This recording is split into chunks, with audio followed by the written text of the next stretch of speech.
Miarabantsika rehetra toko lahy sy toko vavy amin'izao amin'ny fitora sy iray minitra izao eto amin'ny Foibe toerany fahitalavitra Viva radio sy télé misy moa zany ny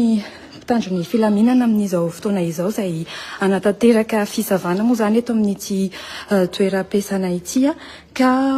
hoarahantsika mivantana eto ny mahakasika izay zava-misy izay.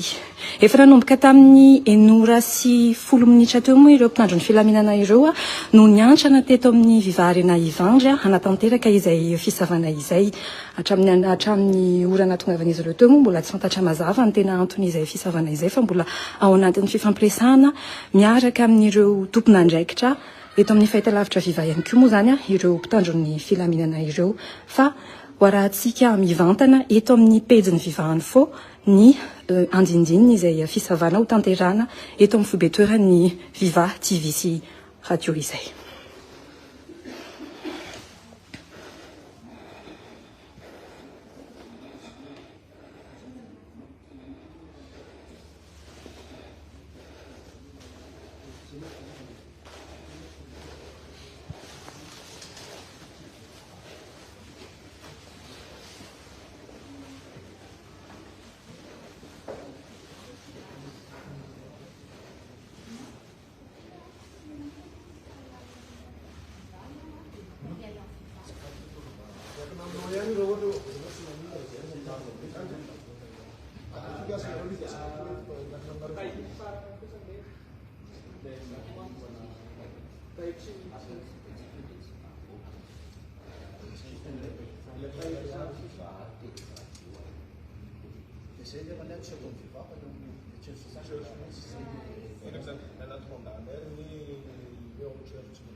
Mbola ao anatin'ny fifampiresahana amin'ireo tompon'andraikitra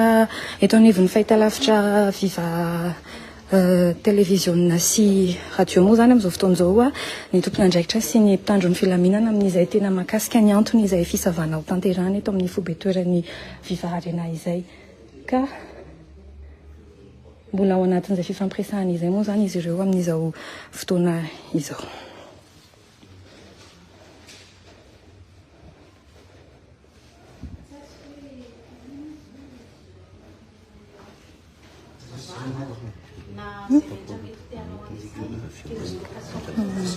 Mbola ao anatin'ny fifampiresahana moa amin'izao fotoana izao ny tompon'andraikitra eto amin'ny evin'ny Haino Amanjery Viva sy ny mpitandro ny filaminana anatanteraka izay fisavana izay ampahafantatra hoe inona marina ny tena antony ny fisavana eto anivon'ny Viva Arena Ivandry ka ampahafantarana antsika miandalana ihany moa ny mahakasika izay zava-misy rehetra izay.